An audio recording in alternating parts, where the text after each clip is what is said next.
You know, the big thing we've had today come in, we've had actually a few cars that have had frozen washer fluid. Kind of one of the first things people notice when it gets extremely cold like this is that, you know, they get a little weather out there and trying to clear that windshield, and it's not working. So really the only cure for that is to get it in a spot where it can thaw out in a garage under a heater and let it thaw out and kind of start over. There are different blends of washer fluid for summer months and winter months. Essentially, they change the amount of alcohol, or most commonly, most washer fluids, methanol.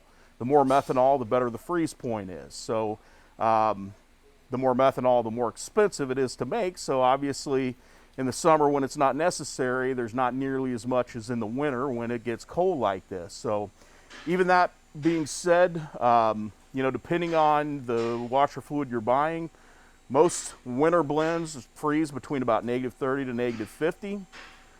In the jug, a lot of people will still notice that if you put it on the windshield, it still freezes.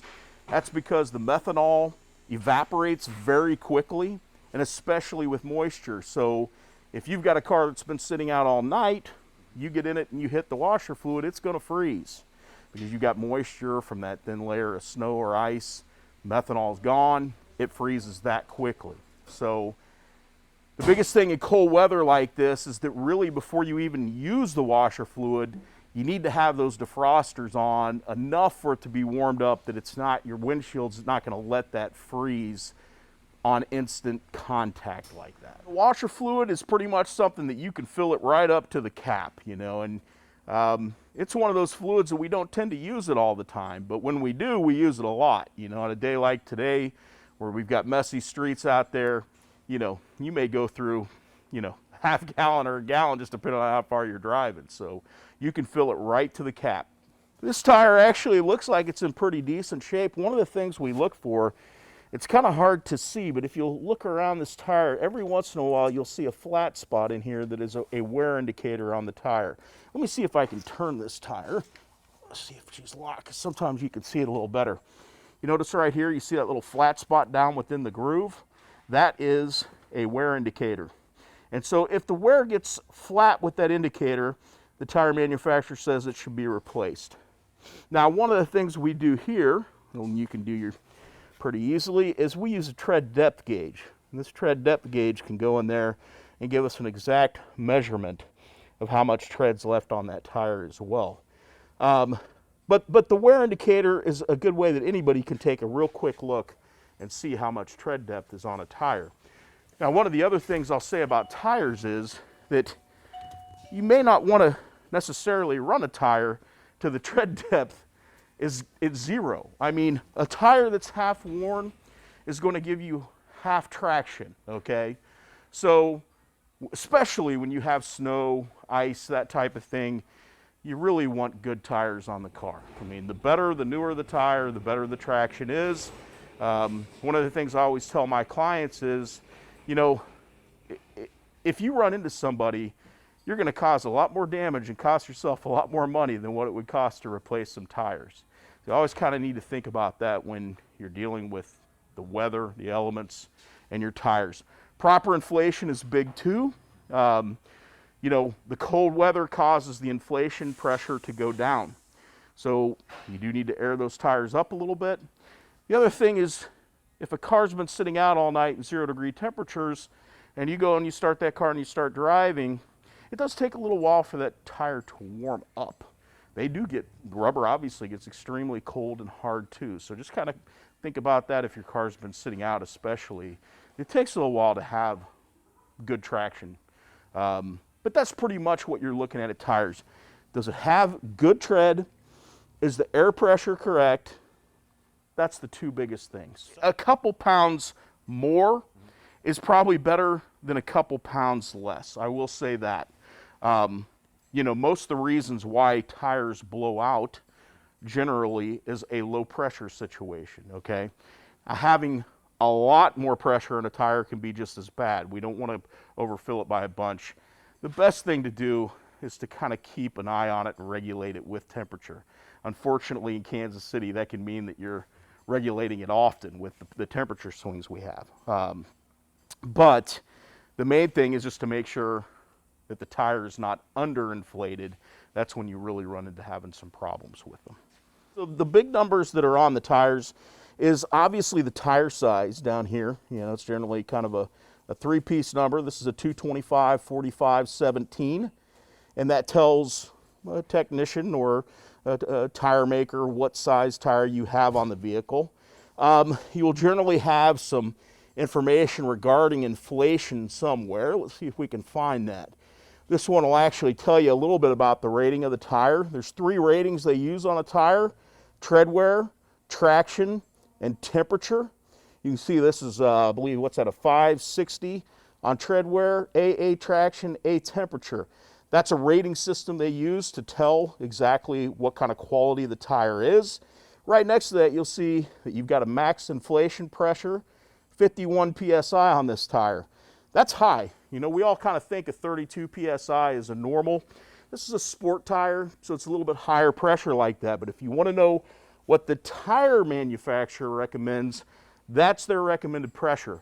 Now you'll also have what the vehicle manufacturer recommends, which is posted on the door as well. One other component on the tire I will tell you about that's very important that you see on the sidewall is you'll find a DOT number. And sometimes this number's on the inside of the tire, sometimes it's on the outside.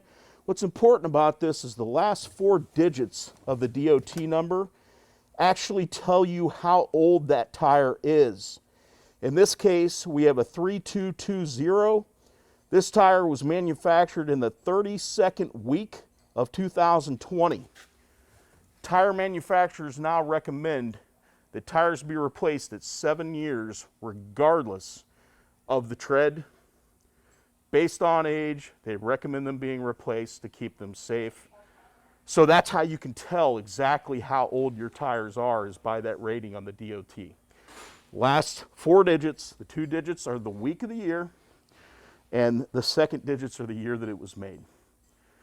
So that's very important too. A lot of times when you're buying tires from wholesalers over the internet and that type of thing, you have to be very careful, because you may be buying a tire that's 5 years old.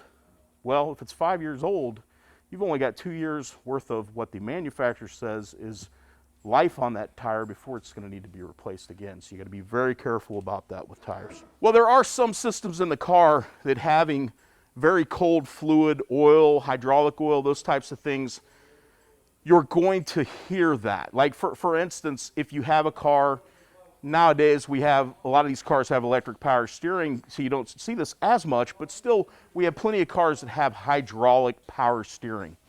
And steering fluid can be one of those that you'll get that whine, kind of a high-pitched whine. It doesn't really hurt anything, it's just that that fluid is so cold. Until it warms up, you're hearing it make a little bit more noise. Now obviously, fluid level is probably more important than anything. You know, I can't tell you how many times we have vehicles come in here and you go to check the oil and there's no oil on the dipstick. I mean, that doesn't mean the car's empty. A lot of people may think that, but you know, being low on fluids, extremes are extreme on the vehicle. So, you know, what may not be a problem at 70, 80 degrees can be a problem at 0. So fluid level and condition is very important when you put the car in the extreme like that. You used to say like that warming the car up allowed the transmission fluid to move, get air out of the system, warm things up. Again, the manufacturers say with new vehicles, we don't worry about that as much. But again, for me, if you know that it's 0 degrees outside, so every single piece of this car, if it's sitting outside, is at 0 degrees, I'm going to let it run up, you know, warm up for at least 30 seconds just to kind of start to get things coming up to temperature before I put it into gear and start driving. Again, my personal opinion. You know, it used to be that we had a lot more problems with water and gasoline. And of course, when it gets cold like this, water and gasoline freezes. And that causes a situation where you may have you know, good gas in the tank, but water in the lines, and it freezes. Now that gas can't get pushed through to the engine. That's the big thing that you deal with when you have cold weather with gasoline. Most people will say to keep a minimum of a half tank of gas, and that is simply to make sure that the water, if there is any water, does not have the same opportunity to get in the system. But again, that's something that really, it's so rare that we see water in the gasoline. Can it happen? Yes, but it's so much rarer than it used to be. It's still not a bad idea to keep a half tank of gas. Again, at this point, when we're talking about temperatures like this, even just to make sure if you do have a problem that you have enough fuel to run the car should you need the heat until a tow truck can get to you, until you can get some help. So again, my suggestion is to keep your tank at least a half tank full or more. It will help with the water, but it's more about just making sure that you're not stuck someplace in this cold temperature with an engine that will not run. Okay, so one of the big items that we do when it gets weather like this and such is wiper blades. Most people forget about them until they're going down the road and they're not working properly, especially with snow and ice. You can have that happen. One of the things I will show you real quick, generally when we look at wipers, you can take a look at the condition of the wiper, make sure it's not torn anywhere, anything like that.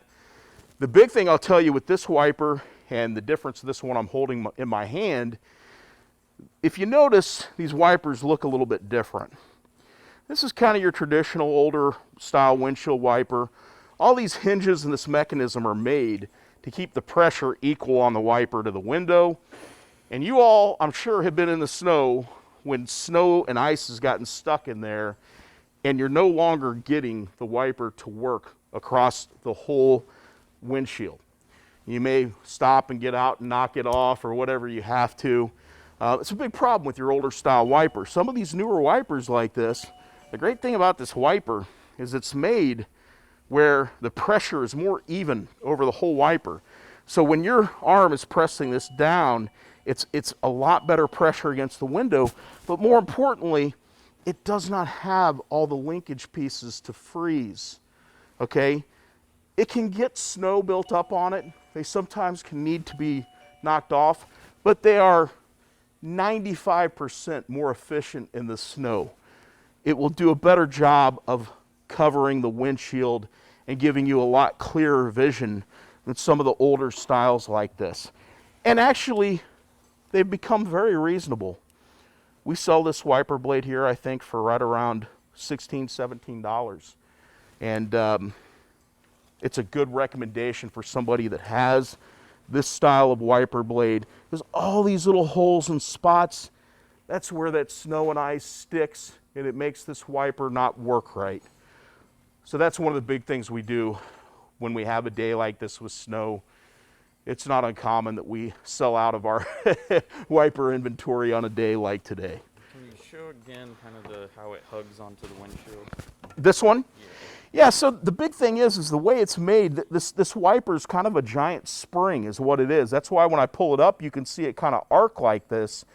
So when it's pressed against the wiper, it just makes an even contact all the way across that wiper. You can even see with me doing that, it's dragging the dirt that's on this windshield off right now because it's got a nice even pressure across the whole wiper. Where again, the linkage on the other style wiper is more uneven, and it has so many places. Snow and ice can pack inside of here. You can see if I put my finger in there, even just a little bit, how if I put my finger in here, look over here at the end. It's completely off the window. So all it takes is a little snow and ice in these hinges, and pretty soon you've only got this much that's getting cleaned. And then you're having to get out and knock your snow out of the wiper or trying to go down the road and reaching out and grabbing your wiper to try to see. We've all been there. We've all done it.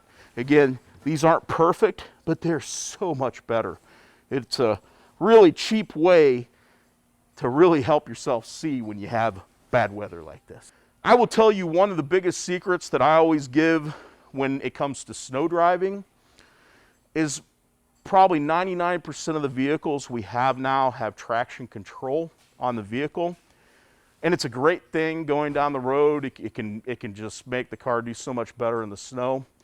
The one fault it does have, if you happen to get stuck, if you slide into a ditch, if you slide into a any place where you've got a lot of snow and the wheels are spinning, you may not get out of that situation without shutting the traction control off.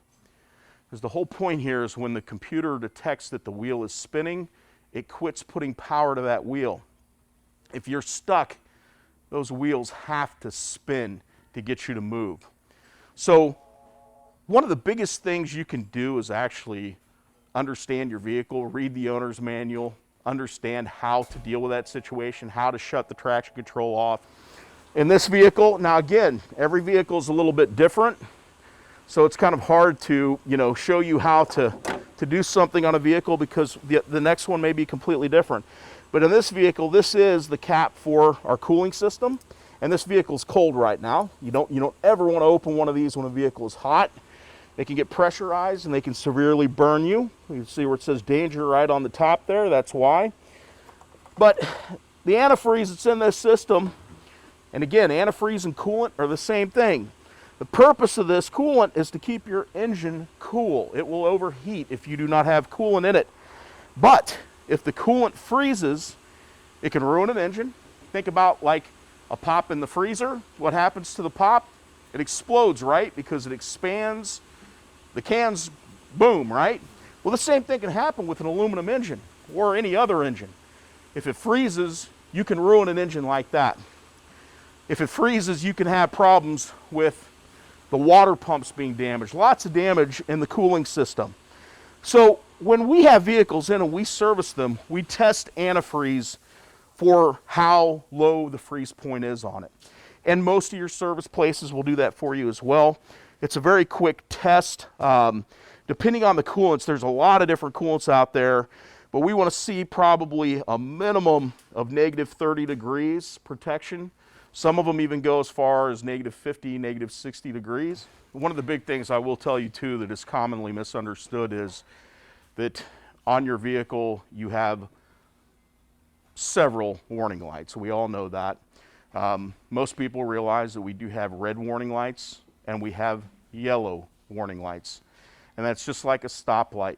Red means stop, yellow means yield caution, okay? So generally, if you see a yellow light, it's not something that is considered to be a safety or a situation that can damage things immediately. If you see a red light, and again, if you read the owner's manual, you'll see this, but it means stop, okay?